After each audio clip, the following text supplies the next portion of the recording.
Hi, it's Cecilia Hilke from Happily Family, and I got a question from a mom who has a 6-year-old son, and she is wondering how she helps him get into play. He's the youngest in his classroom, and sometimes he gets left out and then gets really frustrated about it. So this was something that we dealt with so much when Jason and I used to teach preschool together, and I'd love to offer some tips.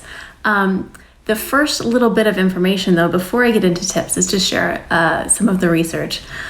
When we think about our kids and them struggling socially, sometimes it triggers us, and it makes a lot of sense that it would trigger us because our caveman brain knows that if we get kicked out of the cave, that we're gonna die. So in our brain, social exclusion and not being part of the group is felt in our brain and sensed in our brain, the same area that senses physical pain. So it often brings up some of our own triggers, a kind of a visceral reaction. So just be aware of that navigating and helping our kids navigate this social stuff is sometimes really tough. But then we get to the fun part. What can we do to help our kids enter into play?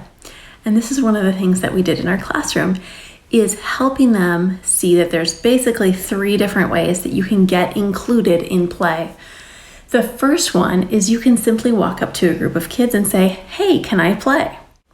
The second one is that you can look at a group of kids. Maybe they're playing house and there's a mom and a dad and a baby, and your child can go up and say, "Ruff, ruff, ruff, I'm going to be the dog," and enter into play that way.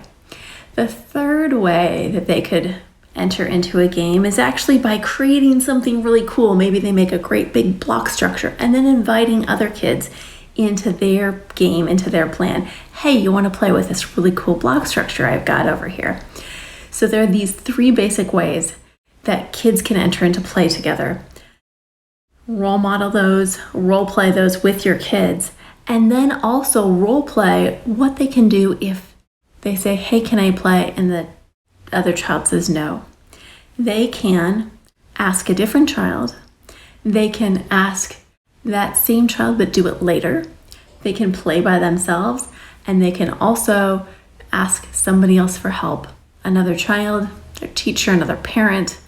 There's still things that they can do. So not only role play and talk about what they can do to get in the game, but also what they're going to do if they don't get the response that they want. Hopefully those are helpful tips for how to help your kids get included in games. Take care. I'll talk to you later. Bye-bye.